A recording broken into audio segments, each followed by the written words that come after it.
She stood in the center of the glittering gala, her laughter ringing out as if no darkness had ever touched her world. The sequins on her gown shimmered beneath the chandelier's glow, scattering a kaleidoscope of light across the room.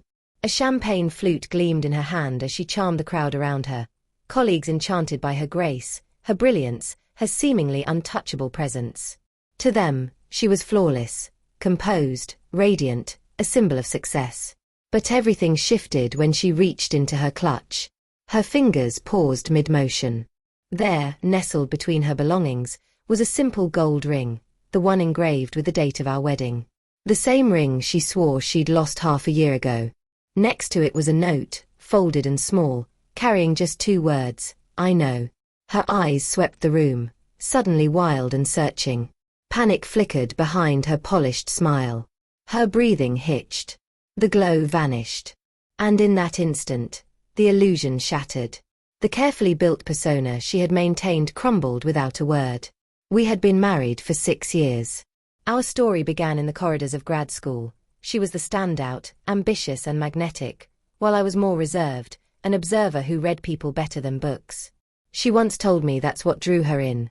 I saw her, really saw her. Maybe I did. We built a life together, sharing a tiny apartment, dreaming up a consultancy business, promising our future would be grounded in honesty. At least, that's what I believed. The fractures appeared slowly, like invisible cracks in a foundation. Late-night strategy meetings. A phone that now needed a passcode. A scent on her clothes I didn't recognize. Subtle changes in the way she spoke. I noticed all of it. But love can make you blind. Or maybe it ties you to a version of someone who no longer exists. The night everything unraveled felt ordinary. She'd left her laptop open, a rare oversight from someone usually so careful. I wasn't looking for anything. But sometimes the truth finds you. There it was, a forwarded email chain between her and Jared, a colleague. Attached were photos, hotel bookings, candid selfies of them in bed, her wearing a shirt from my closet. I didn't scream. I didn't cry. I quietly closed the laptop, poured myself a drink, and sat in silence until morning. That was the last time I allowed myself to feel powerless. She had no idea I knew, and that was my advantage. I stayed calm, distant, but not cold. While she snuck off to rendezvous with him, I began to prepare. I gathered evidence, emails, messages, cloud backups. I hired a private investigator, low profile, efficient. In time, he uncovered their secret apartment, rented under the guise of project work. Everything was documented. Dates, locations, photos. Her overconfidence made it easy. She believed I was clueless. But 3 weeks in, I found something worse. Small amounts of money, gradually siphoned from our shared business account, disguised within fake project expenses. The funds were being funneled into a shell company under Jared's name. She wasn't just cheating on me, she was robbing me. I never confronted her. Instead, I played the part. Made her breakfast.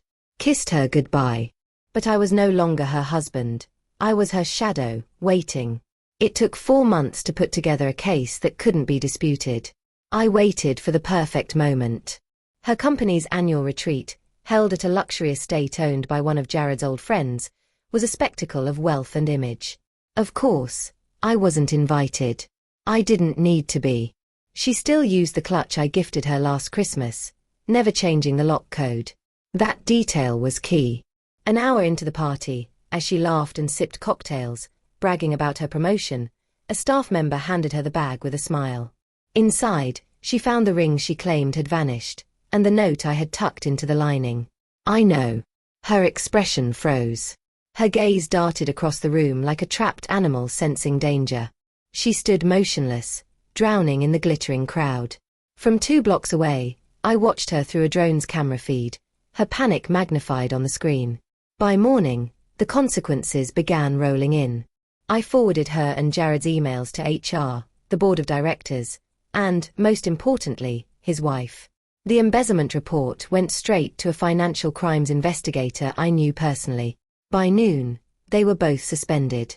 By the end of the week, they were fired. The company issued a statement about preserving ethical standards. I filed for divorce the very next day.